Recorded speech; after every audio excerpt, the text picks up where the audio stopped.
한 80년대에 우리가 즐겨 부르던 복음 찬송이 있어요. 당신은 지금 어디로 가나요? 발걸음 무겁게, 이런 찬송 기억하십니까? 2절 가사에 보면 당신은 오늘 누굴 만났나요? 위로 받았나요? 이 세상 누가 나를 대신하여 목숨 버렸나요?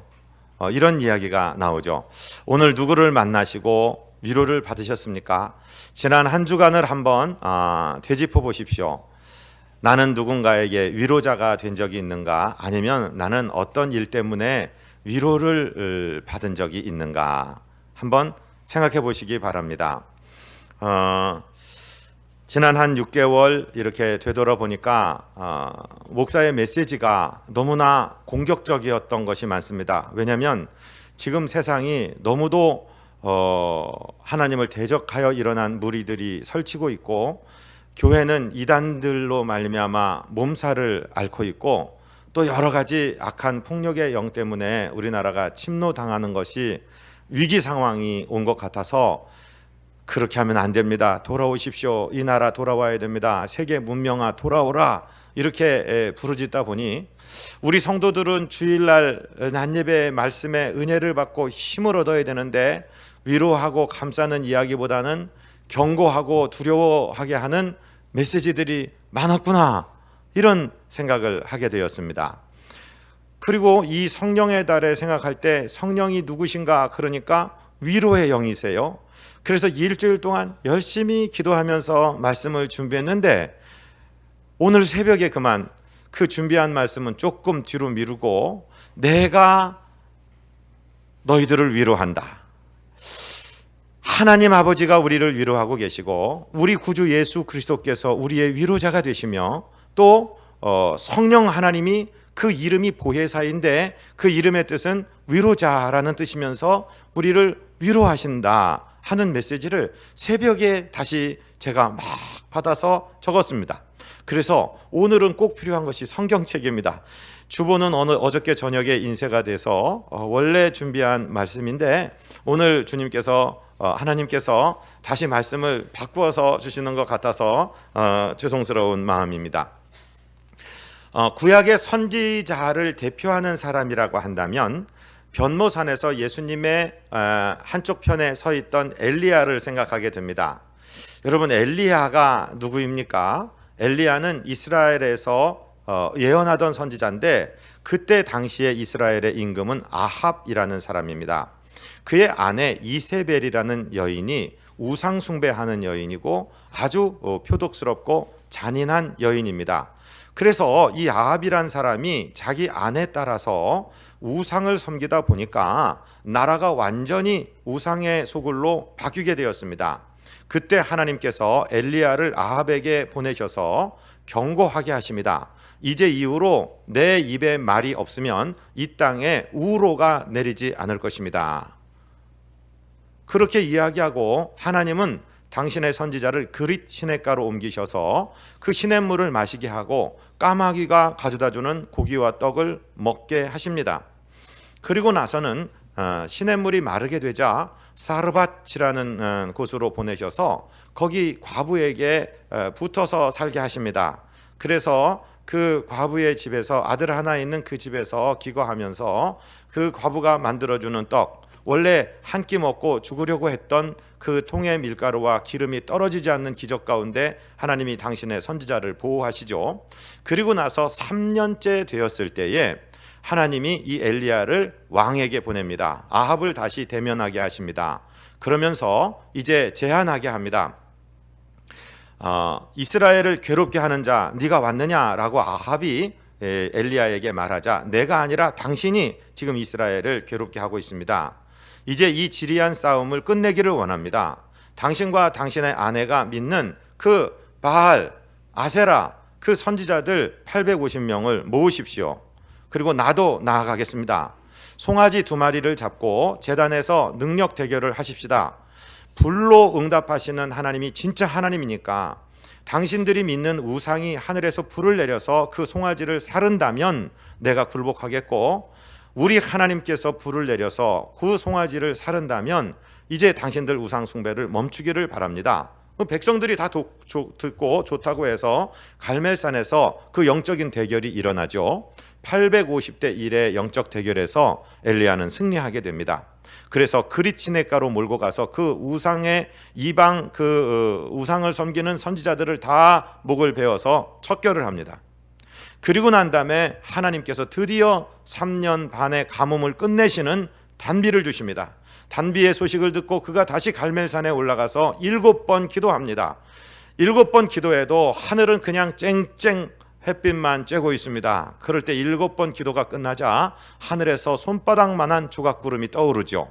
그때 아합에게 기가를 보내서 뭐라고 하냐면 이제 큰 비의 소리가 있습니다. 이제 비가 오니까 행구를 잘 갖추어 가십시오. 그리고 진짜 비가 내렸습니다. 하나님의 영이 엘리야에게 덮었더니 하나님의 영의 그 힘, 성령의 능력, 성령의 위로를 받고 이 사람이 마차보다 앞에서 달려갔다라고 성경에 기록되어 있습니다. 자, 이제 성경 말씀을 찾으시는 겁니다. 열왕기상 18장으로 한번 가보십시오. 구약 성경 열왕기상 18장의 마지막 절을 우리 함께 한 음성으로 받들어서 읽겠습니다. 찾으셨으면 아멘. 아멘. 여호와의 능력이 엘리야에게 임함에 그가 허리를 동이고 이스라엘로 들어가는 곳까지 아합 앞에서 달려갔더라. 자, 바로 지금 이 장면이 쏟아지는 소낙비를 뚫고 지금 마차보다 더 빨리 앞서서 달려가는 하나님의 사람을 보고 계십니다. 그런데 이렇게 큰 영적인 승리 이후에 일이 하나 일어납니다. 이 아합 임금의 표독스러운 아내 이세벨이 이 소식을 듣고 자기의 선지자가 몰살당했다는 소리를 듣고 자기 신에게 맹세를 합니다. 내일 아침 이맘때에 엘리야의 목이 그 어깨 위에 붙어 있으면 내 신이 내게 저주를 내리고 저주를 내릴지어다. 이게 무슨 얘기예요? 내가 생명 걸고 내 영혼을 걸고 엘리야 너 죽이겠다, 이렇게 얘기해요. 만약에 여러분 우리가 지치지 않고 성령 충만한 상태를 계속 유지하는 것이 정상이라면 웬 힘도 없는 여인이 저렇게 떠드는가 하고 그냥 웃으며 지나갈 수 있었을 텐데 지금 엘리야는 burnt out, 탈진 상태에 있습니다. 여러분, 우리 인생은 얼마나 연약하고 갈대와 같은지요. 조금 전에 850대 1의 싸움을 승리하고 마차보다 빨리 달릴 수 있었던 사람이 단지 어떤 메시지 한 건 들었는데 그것 때문에 마음이 무너져 내립니다. 그것 때문에 몸이 와들와들 떨리는 것, 이게 바로 우리 인간의 모습입니다. 정말로 연약합니다. 탈진은 도대체 왜 일어납니까? 너무 힘들여 애써서 일하고 육신에 고난이 오고 피곤이 올 때까지 올 때 우리는 탈진하기 쉽습니다. 하나님의 일을 하다가도요 우리는 탈진할 수가 있습니다. 성령의 충만받아서 일하는데 마치 스마트폰에 핸드폰에 배터리가 완전히 충전되어 있는데 아침에 분명히 갔는데 뭐 낮도 안 되고 저녁도 안 됐는데 거의 이제 배터리가 없어서 꺼집니다 하고 꺼지는 것처럼 우리의 우리의 성령 충만, 이것이 세뇌갈 수 있다는 거예요. 그래서 엘리야가 어떤 일을 하냐면 브엘세바 쪽으로 내려가서 거기서 자기 사환을 남겨두고 1시간을 더 광야길을 걸어갑니다. 그리고 로뎀나무 아래서 뭐라고 기도를 하냐면 하나님, 제가 저 10조보다 낫지를 못해요. 즉 내 아버지나 할아버지나 증조할아버지나 이런 조상님들보다 내가 나을 게 아무것도 없는 연약한 사람입니다. 그리고 너무 지쳤습니다. 하나님, 나 좀 여기서 죽여주세요, 이 말이에요. 내 영혼을 좀 걷어가 주세요. 여러분, 정말 이런 기도 해보신 적 있습니까? 무엇 때문인가 너무 지치고 너무 힘들고, 또는 무엇 때문인가 하나님께 기도했는데 응답이 안 되고 영적으로 깔아줬든지 누구에게 무슨 말을 듣고 상처를 입었든지 정말 더 이상 살 수 있는 힘이 없을 것 같아서 지금 그냥 불러가셨으면 좋겠다, 하나님 내 영혼 불러주세요 하고 낭망해서 쓰러져 있었던 적은 없습니까?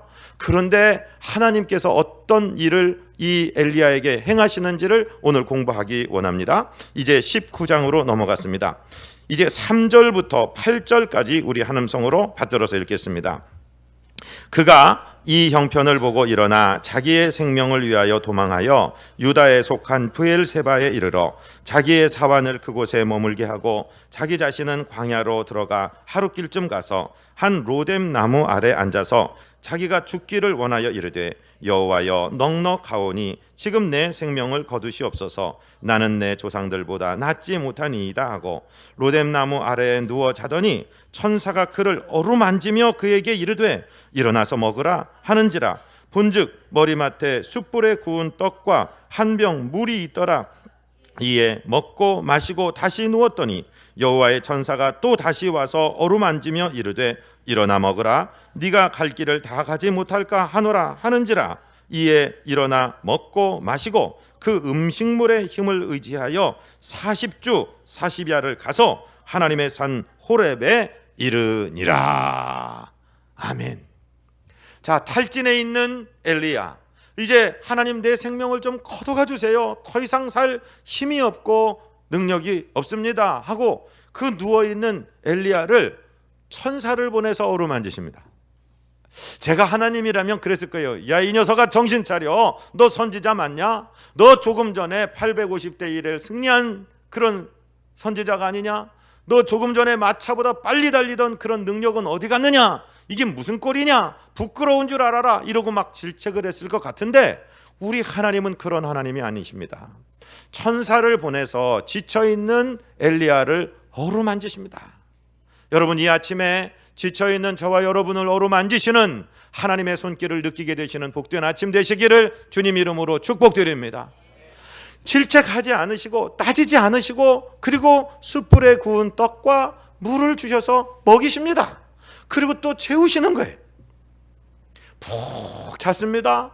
그런데 다시 또 천사를 보내서 어루만지시고 과거의 잘못에 대해서 지금 깔아져 있는 모습에 대해서 지적하시나 질책하시지 않으시고 먹입니다. 네가 길을 이기지 못할 것 같다. 이건 먹어야지 일어나겠구나 하고서 먹이십니다. 그 천사의 위로를 받고 하나님이 주시는 그 떡과 물을 마신 엘리야는 그 에너지, 그 능력, 그 위로의 힘을 입어서 40주 40야 자지도 않고 먹지도 않고 호렙까지 걸어갔다라고 기록하고 있습니다. 우리 아버지 하나님은 저와 여러분을 과거의 어떤 잘못이나 실수를 들어서 정죄하고 따지시는 분이 아니시라 어루만지시고 먹이시는 위로의 하나님이신 줄 믿게 되시기를 바랍니다. 신약에 와서는 또 어떤 일이 있었습니까? 예수님은 우리를 위로하시는 분이십니다.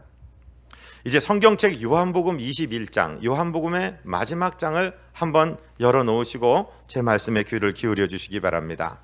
예수님은 제자들을 위해서 십자가 지시고 부활하셨습니다. 그리고 제자들에게 두 번째 나타나셨습니다. 첫 번째는 그들이 두려워서 있는 곳에 문을 잠궜을 때 샬롬 하고 그 제자들에게 당신의 부활하신 몸을 보여주시면서 그들을 위로하시고 격려하십니다. 그때 바로 도마라는 제자가 그 자리에 없었을 때 다시 한 번 더 나타나셔서 도마에게 말씀하십니다. 도마가 자기 친구들에게 너희들은 예수님 봐서 믿는지 몰라도 나는 못 믿겠다. 나는 그 주님의 가슴에 창자국, 손에 못자국에 손을 넣어보고야 믿겠다라고 얘기하니까 그 도마를 위해서 나타나신 예수님이 도마야 이리 와서 내 창자국에 못자국에 손을 넣어보거라 라고 말씀하셨지요. 그리고 나서 세 번째 나타나신 일이 어디냐면은 이 디베리아 즉 갈릴리 바닷가에서 나타나신 일입니다. 여러분 그런 경험 해보셨습니까? 예배 시간에 은혜를 크게 받았습니다. 또는 어디 산에 가서 집회를 하고 뭐 어디 가서 그냥 은혜를 듬뿍 받았는데 그렇게 은혜 받고 그렇게 성령 충만하면 무슨 로또 복권이라도 당첨이 되고 집에 뭐 상황이 막 바뀌고 가난한 삶이 갑자기 부강해지고 갑자기 이 연약한 육신이 막 힘이 넘치고 강하고 그래야 되는데 영적으로 은혜는 받았음에도 불구하고 삶은 바뀐 게 하나도 없는 것 보시면서 혹시 한숨 나오신 적이 없었습니까? 제자들이 그랬어요. 부활하신 예수님을 두 번이나 만났는데도 아니 영적으로 은혜 받은 거는 받은 거고 삶은 아무것도 변한 것이 없으니까 낙향했지 않습니까? 갈릴리 어부 출신인 그 사람들이 낙향해서 베드로의 집에 들어가 앉아 있는데 정말로 뭐 할 일도 없고 먹을 것도 없고, 그래서 베드로가 나 고기 잡으러 간다. 그러니까 다른 동생들도 다 따라서 고기를 잡았는데 밤이 새도록 그물질을 했는데도 또 애운 것이 하나도 없었어요. 마치 그들이 주님께 부르심을 받을 때에 그 3년 반 전의 사건처럼 그런 일이 일어났고, 주님이 새벽이 되려 하는 그 바닷가에 서 계셨죠. 그리고 너희들에게 고기가 있느냐 물으시고 없나이다. 그러니까 그물을 배 오른편에 던져라. 그래서 말씀에 순종해서 던졌더니 153마리가 잡히게 되었어요. 그래서 이 사람들이 이 그물을 걷어가지고 와서 보니까 숯불에 구운 떡과 생선이 있었습니다. 그것이 요한복음 21장에 기록되어 있는데요. 요한복음 21장 9절을 우리 한번 읽겠습니다. 9절. 아멘. 육지에 올라보니 숯불이 있는데 그 위에 생선이 놓였고 떡도 있더라. 계속해서 우리 12절까지 읽어봅니다. 예수께서 이르시되 지금 잡은 생선을 좀 가져오라 하시니 시몬 베드로가 올라가서 그물을 육지에 끌어올리니 가득히 찬 큰 물고기가 153마리라. 이같이 많으나 그물이 찢어지지 아니하였더라. 예수께서 이르시되 와서 조반을 먹으라 하시니 제자들이 주님이신 줄 아는 고로 당신이 누구냐 감히 묻는 자가 없더라. 자, 이 두 이야기를 한번 연관 지어 보십시오. 탈진하고 쓰러져 있는 당신의 종 엘리야를 천사를 보내서 어루만지시고 숯불에 구운 떡과 물을 주신 하나님께서, 본질적으로 하나님 아버지와 동일하신 예수님, 그 예수님 이 세상에 보내셨고, 예수님은 지금 헛그물질하고 춥고 떨리고 졸리고 배고프고 어찌할 수 없는 이 곤궁에 빠진 제자들을 위하여 숯불에 떡을 구우셨어요. 생선을 구우셨어요. 그리고 먹이십니다. 엘리야에게 야 이놈아, 네가 내 선지자 맞냐? 네가 성령 충만해서 갈멜산에서 승리하던 모습은 어디가 있고 왜 이 로뎀 나무에서 누워 있는 거야? 라고 질책하시지 않으신 하나님, 동일하게 예수님께서 베드로에게 야 이놈 베드로, 너 말 기억하냐? 너 옆에 친구들 다 무시하고 이 사람들이 다 주님을 버릴지라도 나는 죽음의 자리까지 갈지언정 주님 부인 안 합니다. 그랬던 사람이 그래 그 계집종 앞에서 나를 3번이나 부인할 수 있어? 너 어떻게 그럴 수가 있냐? 라고 질책하지를 않으십니다. 오히려 그들이 헛그물질을 하고 그 바다에서 괴로움을 당할 때 그 새벽에 일어나셔서 숯불을 준비하시고 떡을 구우시고 생선을 구워서 그 추위에 떨고 물 맞아서 춥고 피곤하고 정말 죽어버리고 싶을 심정인 그 제자들을 위하여 이 불가로 와라, 불을 쬐라, 그리고 조반을 먹이시는 예수님을 우리가 보고 있습니다. 그리고 베드로에게 3번 물으시죠. 요한의 아들 시몬아, 나를 사랑하느냐? 주님을 모른다고 부인했던 3번 부인한 그 입에서 3번 사랑한다는 말을 하게 하심으로 그를 회복시켜 주시는 주님, 정말로 우리 예수님은 우리를 위로하시는 주님이십니다. 정죄하지 않으십니다. 가늠하다 끌려온 여인도 정죄하지 않고 내가 너를 정죄하지 않으신다 말씀하시는 그 순간에 내가 이 여인을 위해서 내 생명을 십자가에 줄 것이라는 사랑으로 부르시는 주님이 계십니다. 그 예수님은 우리를 정죄하지 않습니다. 지금 모습 이대로 우리를 받아주시는 줄로 믿으시기를 바랍니다. 그런가 하면 오늘 본문에서 성령 하나님도 우리를 위로하십니다. 성령이라는 말을 다른 말로 보혜사라고 번역하는데, 이 보혜사에 해당하는 헬라 말은 파라클레이토스입니다. 한번 따라해 보시겠습니까? 파라클레이토스. 파라는 옆에, 칼리오는 콜, 영어의 콜에 해당하는 부른다, 클레이토스는 불려졌다, 수동태입니다. 내 옆에 나를 도우시러 불려오신 분이라고 얘기하는데, 한자로는 보호하고 은혜를 베푸시는 선생님, 보혜사라고 쓰지만 영어로 어떻게 번역하냐 하니까 comforter, 위로자예요. 성령의 주사역, 성령은 예수님이 주님이심을 드러내시는 분이라고 지난 시간에 배웠습니다. 어떤 방법으로 하냐면 성령은 저와 여러분을 위로하시는 위로자가 되십니다. 위로자이십니다. 오늘 본문 사도행전 9장 31절로 넘어왔습니다. 이제 주보를 보시면서 우리 함께 읽겠습니다. 아멘. 그리하여 온 유대와 갈릴리와 사마리아 교회가 평안하여 든든히 서가고 주를 경외함과 성령의 위로로 진행하여 수가 더 많아지니라. 아멘. 여기서 그리하여라는 단어가 등장하는데, 그리하여를 알려면 앞에 이야기를 알아야 되지 않겠습니까? 사도행전 7장에 보면은 지금 이제 그 스데반이 설교를 합니다. 그리고 스데반이 돌에 맞아서 순교를 하게 됩니다. 스데반의 순교 이후에 예루살렘으로부터 큰 핍박, 큰 박해가 시작이 됩니다. 그래서 사도를 제외한 나머지 모든 성도들은 이제 흩어져서 피난을 가게 됩니다. 신앙의 박해를 피해서 피난하는 성도들이 그냥 가는 것이 아니라 예수가 주라고 선포하면서 전도하면서 가기 시작해요. 사도행전 8장에 보면은 사도행전 6장에 뽑혔던 7 집사 중에 빌립 집사가 사마리아 성에 이르고, 이 빌립 집사의 사역으로 말미암아 사마리아 교회가 개척이 되고 놀라운 역사가 일어나요. 그런데 그러면 그럴수록 핍박은 더 심해집니다. 핍박의 대명사라고 할 수 있는 사람이 누구냐면 사울이라는 사람입니다.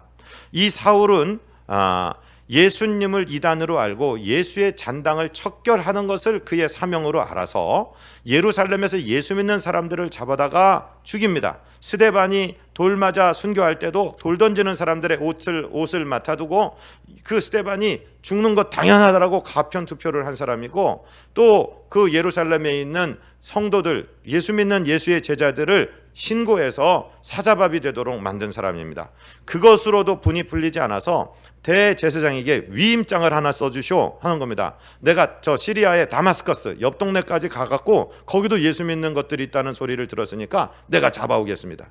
그래가지고 정오의 태양, 그 12시에는 그 사막 지역에서, 그 팔레스틴 지역에서 사람이 이동할 수가 없는데, 정오의 태양도 그의 그 뭐라고 그럴까요? 그 혈기, 그의 그 오만함, 그의 그 분기를 막을 수가 없을 정도로 달려가는데, 하나님께서, 부활하신 예수님께서 그를 만나주시죠.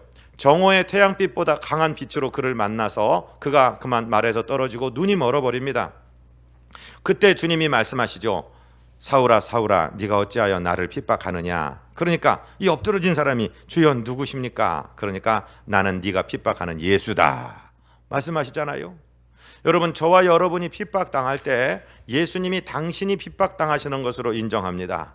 저와 여러분이 하나님 일을 하다 고통받을 때 하나님께서 직접 고통받으시는 것으로 말씀하십니다. 그러니까 이제 사울이 거기서 회심을 하게 되죠. 그리고 아나니아라는 제자를 보내서 안수기도 하게 하고, 사울의 눈에서 비들 같은 것이 떨어지고 이제 그가 눈을 밝히 뜨고 그 길로 들어가서 자기가 핍박하려던 그 다마스커스에 들어가서 그 전도자가 되어버립니다. 그리고 이 다메섹에서 다시 예루살렘으로 돌아와서 유대인들에게 변증을 하고 예수님이 그리스도 사실을 얘기하니까 유대인들이 이제 이 사울을 죽이려고 합니다. 그래서 사울의 고향 길리기아 다소로 이 사람이 피난 가게 되었다. 거기까지가 그리하여입니다. 자, 성령께서는 핍박받는 교회에게 핍박만이 아니라 가장 핍박하던 사람을 전도자로 뒤집어 주시는 은혜를 베풀어 주시면서 위로하고 계십니다. 저와 여러분은 성령님의 은혜로 교회를 통한 위로를 받고, 저와 여러분이 개인적으로 위로를 받는 줄로 믿으시기 바랍니다. 성령께서 위로하신다 이 말씀이에요. 다시 한번 본문 사도행전 9장 31절을 같이 읽겠습니다. 시작. 그리하여 온 유대와 갈릴리와 사마리아 교회가 평안하여 든든히 서가고. 잠깐 멈추십시오. 예루살렘과 유대는 남부 지역입니다. 갈릴리는 그 제자들의 출신지인 북부 이스라엘 지역입니다. 그리고 사마리아는 더 떨어져 있는 지역입니다. 이 교회들이 위로를 받아요. 이 교회들이 힘을 얻어요. 교회가 평안하고 든든히 서가게 되었다라고 말씀하십니다. 할렐루야. 오늘 이 아침에 저와 여러분 한 심령도 위로받지 못하는 심령이 없게 되시기를 주님 이름으로 축복드립니다. 오늘 예배 참석하신 주의 제자된 우리 모두를 주님께서 위로하십니다. 어루만지십니다. 함께 하십니다. 하나님이 위로하시는 아버지시요 예수님이 위로하시는 우리의 주가 되시며 성령 하나님이 우리의 옆에 서 계신 분으로서 우리를 위로하고 계신다는 것입니다. 그래서 박해가 극심했던 그 상황 가운데서도 교회가 평안하여 든든히 서갔다라고 오늘 역사는 기록하고 있습니다. 그 다음에 중요한 단어가 두 단어가 나오는데 무엇입니까? 주를 경외함과 성령의 위로로 진행하여 수가 더 많아지니라. 하나님과 우리 사이에 아름다운 그림이 하나 그려지는데 우리 성도들은 하나님을 경외해야 됩니다. 하나님을 사랑하고 두려워하고 사모하고 하나님께 헌신해야 됩니다. 그것이 우리가 할 일이고, 그러면 하나님은 성령을 통해서 우리를 위로해 주시는 줄로 믿습니다. 아멘. 할렐루야. 우리 교회에 하나님을 경외함이 넘치기를 원합니다. 여러분, 성도는 정말로 존귀한 사람이에요. 그냥 우리 옆집 사는 사람, 나랑 같이 예배 드리는 사람, 이 사람이 아니라 옆에 계신 성도님들은 정말로 존귀하고 존귀한 분들입니다. 하나님을 경외하는 사람들입니다. 주님을 섬기는 마음으로 이웃을 섬기시고 위로하시기를 주님 이름으로 축복드립니다. 그렇게 할 때 하나님의 위로가 우리에게 넘치는 줄로 믿습니다. 교회에서 어떻게 교회 생활하다 보면은요, 이건 일 좀 하세요, 이거 하세요, 이 모임에 오세요, 이렇게 하세요. 그러면은 어떤 때는 막 교회 다니는 게 부담이 될 때가 있어요. 우리 같이 작은 교회는 또 일손들이 부족하니까 이거 이래라, 이거 이래라, 이거 이래라. 그러니까 이게 막 부담이 될 수가 있는데, 여러분 절대로 일 먼저 하지 않게 되시기를 바랍니다. 하나님의 위로를 먼저 충만하게 받으시기를 바랍니다. 그걸 은혜 받았다라고 얘기합니다. 그리고 우리가 위로자가 되기를 원합니다. 우리가 위로를 받았으니까 위로하는 사람이 되어야 될 줄로 믿습니다. 다시 한번 반복합니다. 우리 하나님은 우리를 위로하시는 분입니다. 예수님은 우리를 위로하시는 주님이십니다. 성령님 우리를 지적하지 않으시고 우리를 채찍질하지 않으시고 우리를 위로하시는 분입니다. 그런가 하면은 교회가 위로하는 공동체가 되고요. 그리고 하나님의 말씀이 우리를 위로하십니다. 자, 예수님께서 성령님을 소개할 때 뭐라고 소개하셨는지 요한복음 14장 16절부터 18절을 같이 읽습니다. 내가 아버지께 구하겠으니 그가 또 다른 보혜사를 너희에게 주사 영원토록 너희와 함께 있게 하리니 그는 진리의 영이라. 세상은 능히 그를 받지 못하나니 이는 그를 보지도 못하고 알지도 못함이라. 그러나 너희는 그를 아나니 그는 너희와 함께 거하심이요 또 너희 속에 계시겠음이라. 내가 너희를 고아와 같이 버려두지 아니하고 너희에게로 오리라. 예수님이 성령님을 소개하시면서 내가 다시 온다, 내가 함께 할게, 너희 가운데 있을 거야, 내가 너희를 떠나지 아니할 거야, 너희 안에 있을 거야, 너희 속에 있을 거야. 계속 무슨 말입니까? 동행해 주시겠다고 하는 겁니다. 함께 해 주시겠다고 하는 겁니다. 여러분, 위로는 말이 필요 없어요. 위로는 무슨 말로 위로할 거 그것 생각 안 하셔도 돼요. 그냥 같이 있어주는 게 위로예요. 같이 옆에 있는 게 위로가 된다니까요. 여러분, 주님이 우리와 함께 하시는 줄을 믿으시기를 바랍니다. 그 축구로 유명한 스페인 있잖아요. 스페인의 뭐 바르셀로나 또 마드리드 이런 데가 있는데 오래전 얘기입니다. 한 40-50년도 넘었을 거예요. 젊은 축구 선수, 아주 장래가 촉망되는 축구 선수가 마드리드에 있었대요. 그 마드리드에서 정말 두각을 나타내는 신인 선수인데 그만 경기 중에 부상을 입어서 다시는 축구화를 신을 수가 없게 됐어요. 정말로 절망, 누구도 만나고 싶지 않고 자기는 평생 그 젊은 평생 축구만을 위해 달려왔는데 축구를 할 수 없다니까 좌절이 되고 너무너무 힘이 들어서 어떤 사람의 위로받기도 거절하고 병원에 누워 있습니다. 그런데 함께 있던 간호사 하나가 그를 다정히 하고 늘 옆에 있다가 어느 날 기타 하나를 들고 나타났어요. 이제 축구할 수 없지만 당신 음성이 참 아름다운데 이 기타를 한번 배워보지 않겠냐? 그래서 기타를 가지고 기타를 배우고 연주하다가 자기 음성이 아름다운 것을 알고 가수가 되었는데 그 사람 누군지 아세요? 헤이라는 노래를 부른 플리오 이글레시아스라는 분이에요. 영 우리 식구들은 찬송가만 알고 가요를 목사가 불러줄 수도 없고 이거 참 네? 절망의 순간에 함께 있어줬던 한 사람 때문에 우리는 소망을 찾고 그렇게 나아갈 수 있어요. 저와 여러분 그 일을 하기를 하나님이 저와 여러분에게 원하고 계시는 것입니다. 하나님 아버지가 나의 위로자가 되신다. 나의 주 예수 그리스도께서 나의 위로자가 되신다. 내 안에 내주하시는 성령께서 내 위로자가 되신다는 사실을 잊지 않게 되시기를 바랍니다.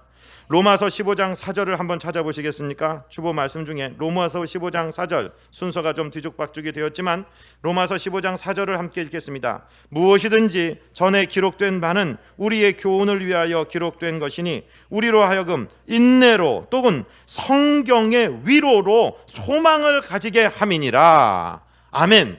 자, 정말로 좌절, 정말로 절망, 아무 소망이 없어요 라고 생각하실 때 하나님의 나의 위로자가 되시고 예수님이 위로의 주가 되시며 성령이 위로의 영이 되신다는 사실을 생각하고 성경 말씀을 읽으시기를 바랍니다. 성경 말씀을 통해서 위로하신다고 지금 로마서 15장 4절이 말씀하시죠. 인내로 또는 성경의 위로로 라고 말씀하십니다. 하나님의 말씀이요 위로가 될 때가 있습니다. 아, 이렇게 아브라함도 넘어졌다 일어났구나, 이삭도 그랬구나, 야곱도 그랬지, 요셉도 그 절망의 순간에 이렇게 일어났구나 하는 성경의 이야기가 저와 여러분을 위로한다 이 말씀입니다. 그리고 위로받은 사람은 소망을 갖게 됩니다. 아무런 소망이 없었는데 하나님의 터치를 받고 위로받은 사람은 소망을 갖게 됩니다. 그리고 이 소망을 가진 사람이 비로소 남들을 위로할 수 있는 사람이 됩니다.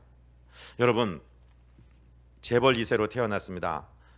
잘 먹고 잘 살고 어려운 것 하나도 몰랐고 그저 다 부모님이 시켜주는 공부하고 저 부모님 은혜로 잘 먹고 잘 산 사람이 고통받고 괴롭고 회사에서 쫓겨났고 실직하고 실현당하고 살기 싫은 사람한테 가서 어이 힘을 내, 다 잘 될 거야, 그 말이 위로가 될까요 안 될까요? 위로가 되지 않아요. 그러나 누가 위로되냐? 똑같은 고난을 받은 사람, 고통을 받은 사람, 환난을 겪은 사람, 그 사람이 옆에 와서 내가 알아, 내가 네 마음 알아 라고 얘기해 준다면 그것은 진정한 위로가 되는 것입니다. 자, 오늘 이 예배 시간에 제가 놀라운 사실 하나를 선물로 드리려 합니다. 여러분, 부부싸움을 하든지 무슨 형제지간의 갈등이 있든지 친구 간의 갈등이 있든지 어떤 갈등에도 요거 한마디만 하면은요 싸움이 끝나게 되는 비결을 혹시 아십니까? 네. 어떤 상황의 갈등에서도, 어떤 직장에서 동료 간에 또는 상사와 부하 간의 갈등이나 이 갈등에서도 이 한마디를 하면 싸움은 멈추게 됩니다. 무슨 말일까요? 사랑한다? 안 통합니다. 감정이 막 받쳤을 때 사랑은 뭔 사랑이야? 동의가 안 되는 걸 동의한다 그러면 그건 거짓말이죠. 저를 한번 따라 하십니다. 네가 왜 그렇게 생각했는지 이제 이해할 수 있겠어. 이 한마디입니다. 이 한마디입니다. 내가 너한테 지금 그건 동의한다는 얘기는 아닙니다. 아직. 그러나 여태까지는 내가 내 입장에서만 생각했는데 지금 다투는 가운데 얘기를 듣다 보니까 아, 네가 왜 그렇게 생각했는지 알겠어. 내가 이해하겠어. 내가 이해하겠어 라고 얘기해 주는 한마디는 우리의 사이의 갈등을 풀어내는 거예요. 그렇지 않습니까? 여러분, 성령 하나님이 저와 여러분을 이해해 주십니다. 내가 오해받지 않는다는 것, 내가 이해가 된다는 것 하나만 해도 누구 한 사람이라도 그 말을 해주면 자살하는 사람은 없을 것입니다. 성령님이 저와 여러분을 위로하시고 그 성령 하나님께서 우리로 하여금 위로자가 되게 하시는 것입니다. 고린도후서 1장 3절 우리 5절까지 같이 읽겠습니다. 찬송하리로다. 그는 우리 주 예수 그리스도의 하나님이시요 자비의 아버지시요 모든 위로의 하나님이시며 우리의 모든 환난 중에서 우리를 위로하사 우리로 하여금 하나님께 받는 위로로서 모든 환난 중에 있는 자들을 능히 위로하게 하시는 이시로다. 그리스도의 고난이 우리에게 넘친 것 같이 우리가 받는 위로도 그리스도로 말미암아 넘치는 도다. 아멘. 할렐루야. 여러분, 이 말씀을 기억하시기 바랍니다. 의인에게는 고난이 많습니다. 환난이 많습니다. 하나님 나를 사랑하신다면 좀 평탄한 길을 주시고 그저 쉬운 길을 주시지 왜 이렇게 고난으로 환난으로 인도하십니까? 라고 저와 여러분이 물으신다면 하나님은 그 가운데 내가 너를 위로하고 있고 너를 위로자로 만들고 있다라고 하나님은 말씀하십니다. 여러분, 상처 입은 사람이, 고통을 아는 사람이 위로할 때 위로가 되는 것이지, 그저 좋은 환경에서 자라서 아무 고생 안 한 사람이 무슨 위로를 할 수가 있겠습니까? 오늘 고린도 후서 1장 5절에 보니까 그리스도의 고난이 우리에게 넘친 것 같이 우리가 받는 위로도 그리스도로 말미암아 넘치는도다. 고난받고 위로받은 사람이 비로소 누군가를 위로할 수 있는 사람이 된다는 것입니다. 그분의 믿음이 마지막에 지금 흔들려서 조금 이상한 색깔을 가지고 있지만, 미국에서 그 흑인 여성으로 가장 이 세상에 영향력을 끼치는 오프라 윈프리라는 여자를 아세요? 그 사람이 조실 부모하고 또 남의 밑에서 자라다가 14살에 그 동네 사람들에게 윤간을 당하고 미혼모가 되고 버림받고 마약 중독자가 되고 그 정말 말로 할 수 없는 그 시궁창 같은 곳에서 정말 소망을 가지고 일어나서 모든 흑인들이 와서 그 여인에게 이야기를 할 때 그 여자가 딱 한마디예요. I know your heart. I know your situation. 내가 네 마음을 알아. 네 마음을 알고 너의 상황을 내가 이해해. 고생을 안 한 사람이 안다 그러면 거짓말이에요. 그 고통의 길을 겪은 사람이 하나님의 능력으로 회복되고 나서, 하나님의 위로로 회복되고 나서 지금 고통받는 사람에게 네 마음을 안다 할 때 그 안다는 말 한마디가, 내가 네 상황을 이해한다는 한마디가 사람을 고쳐내게 된다는 거죠. 사랑하고 존경하는 성도 여러분, 우리가 예수 믿고 살면서 고난이 있다는 것, 하나님께서 그 고난만큼 그리스도를 통한 위로가 있었다는 사실을 믿게 되시고, 또 이것은 나를 위로자로 사용하시려는 하나님의 목적이라는 사실을 아셔서 위로하는 사람들 되시기를 주님 이름으로 축복드립니다. 우리 비전교회가 어떤 상처 있고 어떤 괴로운 인생이 오더라도 이 위로자들이 충만하게 차고 넘쳐서 그들을 안아낼 수 있고 그들을 사랑해낼 수 있는 아름다운 교회가 되고 아름다운 공동체가 되고, 우리 한 사람 한 사람이 상처 입은 치유자들로서, 위로받은 사람들로서 사람을 세워주는 하나님의 거룩한 통로가 되시기를 주님의 이름으로 축복드립니다. 거룩하시고 자비하신 우리 아버지 하나님, 우리를 위로하시는 주님을 찬양합니다. 우리를 지적하지 아니하시고 질책하지 아니하시고 천사를 보내서 어루만지시고 숯불에 구운 떡과 생선을 주시며 성령 하나님 우리와 함께 하시며 위로하시오니, 위로받은 사람들로서 위로하는 사람 되도록 우리를 어루만져 주옵소서. 우리 구주 예수 그리스도 이름으로 믿사옵고 축복하고 간구하옵나이다. 아멘.